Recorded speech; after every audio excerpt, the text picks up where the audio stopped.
नमस्कार दोस्तों। एक और ही खतरनाक ट्रिक के साथ मैं हाजिर हूँ। Rolling motion one of the most toughest topic में से एक माना जाता है और इसके क्वेश्चंस अगर आपको सॉल्व करने को आएंगे तो काफी ज्यादा टाइम टेकिंग होता है अगर हम क्लासिकल मेथड से आगे बढ़े तो। ठीक है, लेकिन अगर मैं आपको एक ट्रिक बताऊं और उस ट्रिक से आपको कुछ क्वेश्चंस को इलेबोरेट करूं तो मुझे लगता है कि इस ट्रिक से हम विद इन मिनट या मिनट भी ज्यादा बोल रहा हूं, 1 मिनट बहुत है अगर हमें क्वेश्चन सॉल्व करना है तो। क्या क्वेश्चन पूछ सकता है, आपके स्क्रीन पर दिख रहा होगा कि हमारे पास एक सॉलिड स्फीयर है। इस सॉलिड स्फीयर पे हमने क्या लगाया, एक एक्सटर्नल फोर्स एफ लगाया। ठीक है, और ये बॉडी आगे जब रोल करेगी तो फ्रिक्शन फोर्स कितना होगा, एक्सेलरेशन क्या आएगा और एंगुलर एक्सेलरेशन क्या होगा, ये पूछता है। अगर आप इसको टॉर्क, मोमेंट ऑफ इनर्शिया और इन सब मेथड के थ्रू सॉल्व करने की कोशिश करोगे तो नो डाउट एक एक सवाल लगाने में 5-6 मिनट लग जाएंगे। मैं आपको एक तरीका बताता हूँ और उस तरीके से आप बहुत ही आसानी से सेकंड्स में आप सवालों को लगा सकते हो। आपको याद क्या करना है, जो हमारे यहाँ पर सुपर ट्रिक है वो ट्रिक है फ्रिक्शन का फॉर्मूला आपको याद रखना है। कैपिटल एफ जो हमने एक्सटर्नल लगाया times x are minus k square upon r square plus k square.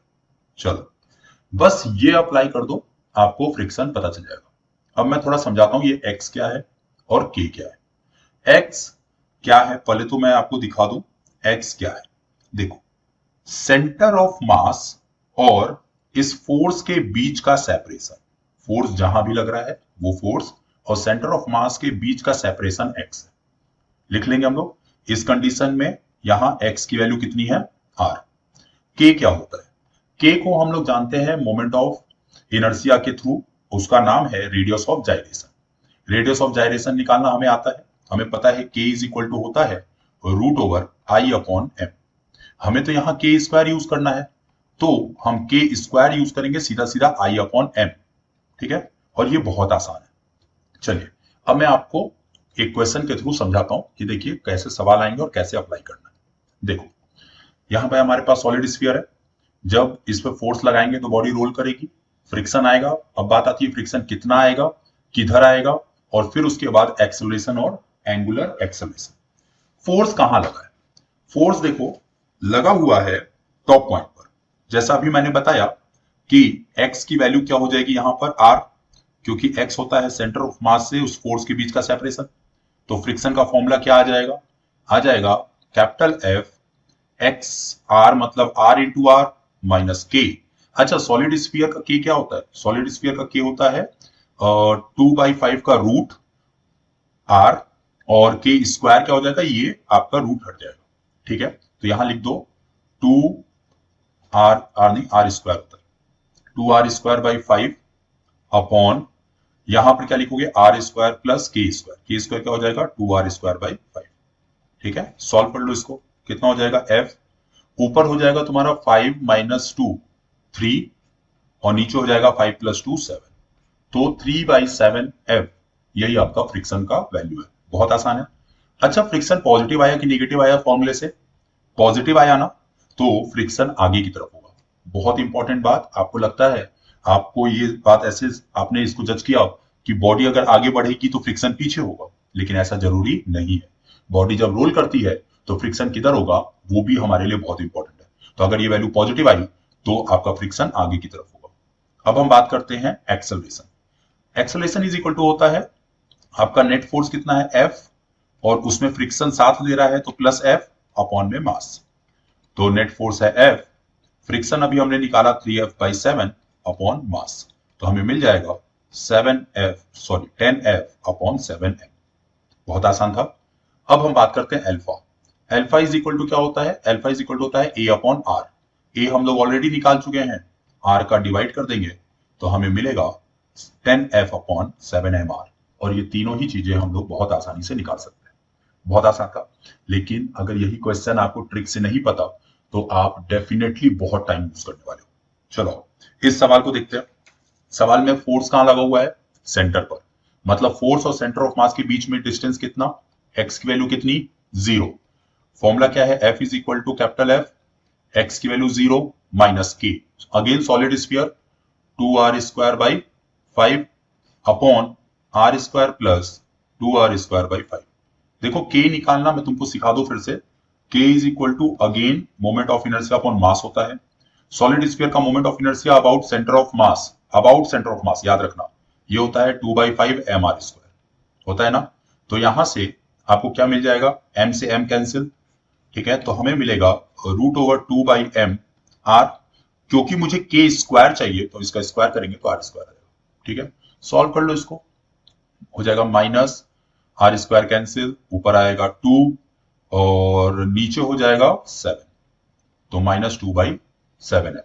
Negative आया, इसका मतलब फ्रिक्शन किधर लगेगा, पीछे लगेगा, ठीक है। एक्सेलरेशन में क्या करेंगे, फोर्स माइनस फ्रिक्शन अपॉन में मास होगा, क्योंकि अब फ्रिक्शन पीछे लग रहा है। कितना, force minus 2f/7 upon m, कितना हो जाएगा 5f/7m। अल्फा कितना हो जाएगा 5f/7mr, है ना आसान, ठीक है। चलो वही अगर एक्चुअल मेथड से जाते ना तो हालत खराब हो जाती। Friction force, acceleration, angular acceleration तीनों निकालना है, लेकिन कौन सा केस, रिंग। चलिए यहां पर देखिए बहुत ही शानदार सी चीज है कि फ्रिक्शन कितना होगा।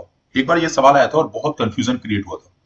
फ्रिक्शन का फॉर्मूला मैंने क्या बोला, total F upon X into R. अभी बताओ एक्स कितना है, आर के इक्वल है, क्योंकि सेंटर ऑफ मास और इसके बीच का डिस्टेंस ये हो गया r² माइनस के। देख जो मोमेंट ऑफ इनर्शिया होता है तेरा सेंटर ऑफ मास के अबाउट, वो होता है mr²।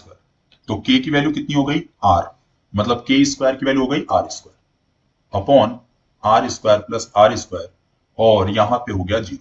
मतलब रिंग एक ऐसी बॉडी है जो विदाउट फ्रिक्शन भी रोल कर सकती है, ठीक है। जनरली हम लोग को ये पता है कि अगर फ्रिक्शन नहीं है तो रोलिंग की बात हम नहीं कर पाते, लेकिन रिंग एक ऐसी बॉडी है जो कि विदाउट फ्रिक्शन भी रोल कर सकती है, समझा। तो यहां फ्रिक्शन नहीं लगेगा, नेट फोर्स एफ हो जाएगा।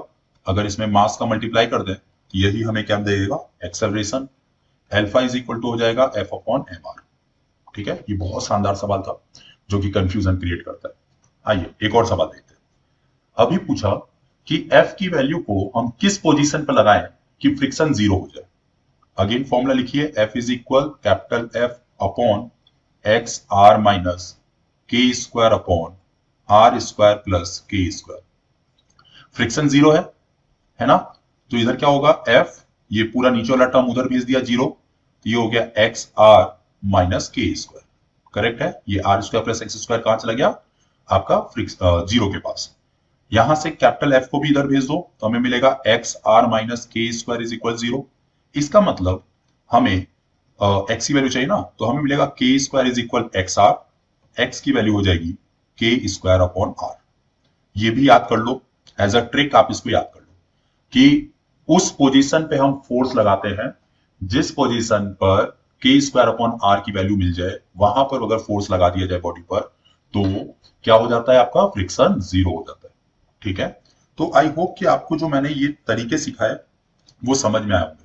एक छोटा सा ही कॉन्सेप्ट मैंने उठाया था, लेकिन अक्सर ये सवाल आते हैं और अगर हम इन सवालों को टॉर्क और न्यूटन इक्वेशन के थ्रू सॉल्व करने की कोशिश करेंगे तो लिटरली काफी ज्यादा टाइम टेकिंग हो जाता है ये, लेकिन अगर हम ट्रिक से करते हैं तो बहुत आसानी से कर सकते हैं। आई होप आपको ये ट्रिक पसंद आई हो। और भी बहुत सारी ट्रिक्स मैंने सिखाई हैं, जाकर के उनको देखिए, चेकआउट कीजिए और अच्छे से अपने एग्जाम की प्रिपरेशन कीजिए। कमेंट सेक्शन में बताइए कि आपको कौन से टॉपिक पर ट्रिक चाहिए, मैं उसके लिए आपके लेक्चर लेके आऊंगा। मिलते हैं नेक्स्ट लेक्चर में, आज के लिए धन्यवाद।